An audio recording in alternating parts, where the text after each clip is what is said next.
Liyekhetha igumgedlela Nkosi enkulu Phomela isitimela samampondo baba mkhulu phakathi amen.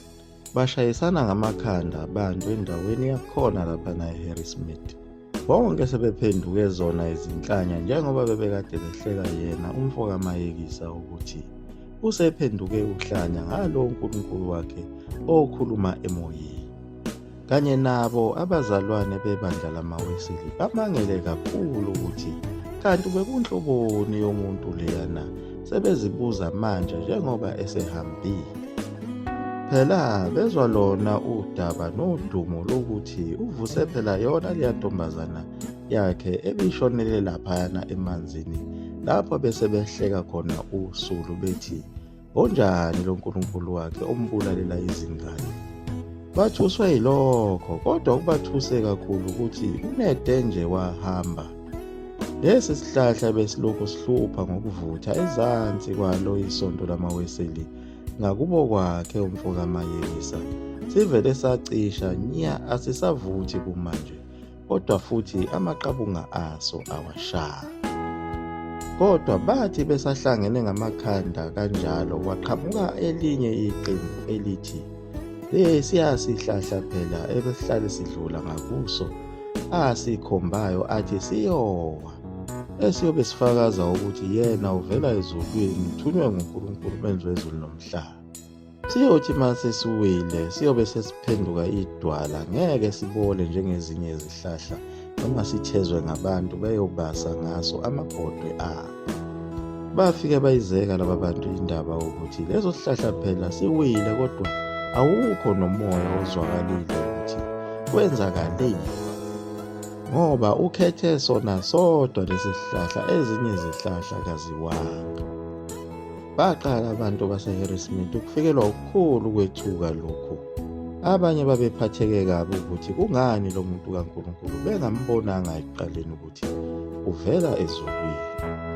Kodwa izindimbane zabantu lezi abekade ezishumayeza wasezifaka kwamanye amabandla. Wathi aziqhubeke ziyokhonza kuwo lawo mabandla ziphatheke kabi phela ngokuhamba kwakhe, zibuza ukuthi ingabe thina usishiye kanjani. Siyafisa nathi ukumlandela siye phela lapho aya khona nalo uNkulunkulu wakhe, njengoba phela sekuze kwacisha sona lesi sihlahla ebesivutha umlilo, okusho ukuthi uNkulunkulu akasekho kuleli zwe lasentabazwe. Kanti naso isihlahla lesi abevame ukushumayeza abantu khona ephinde bakhulekele ngaphansi kwaso asisekho naso sesiwile phansi. Kodwa abanye ababeyiphika le ndaba bethi kuqondene. Babeme ngegama elilodwa elithi noma sesiwile kodwa ngeke siphenduke leli dwala akade ekhuluma ngalo. Yena umfo kaMayekisa uyehla uyenyuka kuyo le ndawo yaseThekwini lapho ahambe eshumayela khona usekhululeke ngaphakathi, usungafunga ukuthi ungokuzalwa khona lapha eThekwini. Yilapho ayengazelele lutho khona lase lifika lelizwi likaJehova kuye. Yilapho aqala khona ukwethuka ukuthi awunalo-ke Nkosi yami lelizwi futhi ingabe lizomthuma kuphi. Yilapho elamyalela khona ukuthi akagibele isitimela ahambe afike ayokwehla endaweni okuthiwa ise-Borders Hill. Uma efika kuleyo ndawo kufuneka abuze ukuthi ukuphi umuzi wakwaMnqayi. Wathi uNkulunkulu lapho kunomfana ngimbophele umsebenzi wasezulwini. Uyofike umthole lapho lo mfana ngimbophile. Uyisishosha lo mfana, wena uyofike umkhulule umsindise. Lo mfana uyena oyohamba naye izindlela zakho zonke engiyobe nguthuma kuzo. Uyena oyokuphathela isikhwama sakho. Uyothi uma ufika esangweni nalomuzi ummemeze igama lakhe lo mfana uPeter. Ubothi Peter, thatha uhlaka lwakho uhambe. Uyobe esesukuma-ke lo mfana bese eyaphila ngaso leso sikhathi. Nangempela wathi uma ifika kuyo indawo yase-Borders Hill wafika wawuthola ngempela lo muzi wakaMnqayi. Wakhuleka esangweni wabona ubaba wakhona okuyena wayesebika ukuthi indodana yakhe igula kakhulu. Ilapho aqala khona unkalwendlela wamemeza wathi Peter, thatha uhlaka lakho uhambe. Wasinda ngaleso sikhathi umfana wakaMnqayi. Wajabula kakhulu ubaba wakhe uPeter, wabe esethi muntu kaNkulunkulu, ngiyesaba ukuthi lo mfana wami lokugula kwakhe kade kumbambile kungase kuphinde kubuye. Kungcono umthathe lo mfana uhambe naye. Nangempela kwenzeka njengakho ukusho kwakhe uNkulunkulu ukuthi lo mfana waba usizo olukhulu kuye uShembe, emphathela izikhwama zakhe lapha ehamba khona, ehamba beshumayeza abantu. Naye lo mfana wagcina usumngenile lo moya wokushumayela, waze wamqoka uShembe ukuthi akabe umshumayeli naye. Khona lapho ekushumayeleni kwabo banda kakhulu abantu, ilapho-ke athatha khona isinqumo sokuthi abayobhabhadiswa laba bantu.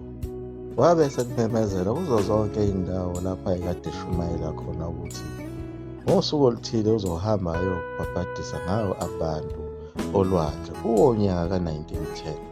Phela laba bantu ababeshunyezwa uye umqali wendlela wayebathola khona lapha ezitaladini zethiko bengasonti indawo, kanti abanye babenawo amabandla abo ababesonta kuwo, kodwa sebethathekile lezi ntshumayelo zalo mfundisi osuka lena phela eHarrismith, okhuluma nesiZulu esithanda ukwehluka. Kodwa okwakuthathe kakhulu abantu ukuthi phela wayethena kuzohamba kuyobhabhadiswa olwandle. Ngaleli langa ezobhabhadisa ngalo abantu, nabanye bashiya amabandla abo efuna phela ukuyobhabhadiswa khona olwandle yilo mfundisi osamsushwana. Baphuma abantu bagcwala zona izitaladi zethiko, abanye bebuzana ukuthi niyaphi, bese bechaza abantu ukuthi siyobhabhadiswa umfundisi uShembe olwandle. Nabo laba ababehlangana nabo babethi kasasali lolo hlelo lokubhabhadiswa, nathi siyafuna ukuyobhabhadiswa lapho. Nawo umona wawusuqalile kancane kuwo phela amabandla azo ezimishini, ngalo muntu ofika nevangeli elihlukile.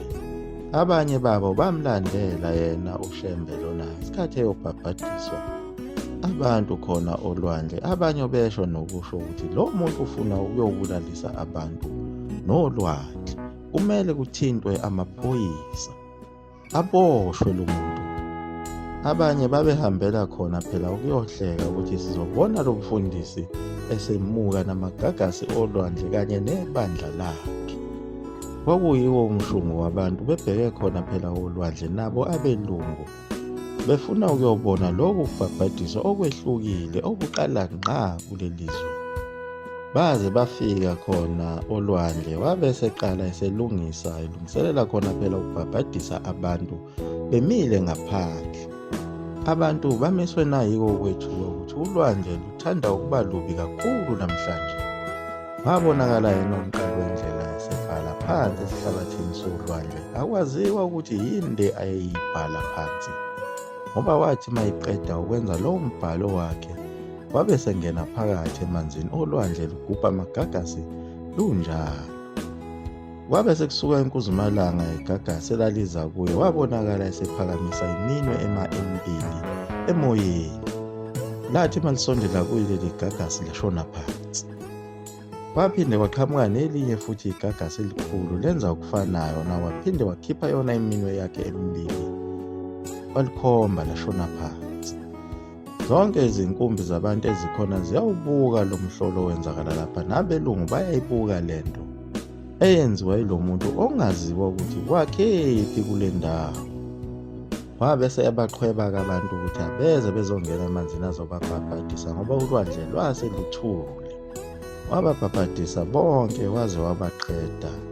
Uthena mayephuma emanzini, nayi intombazana yomlungu naye ekade ilandela kanye nabanye abelungu, iyamncenga ithi ifuna nayo ukubhabhadiswa.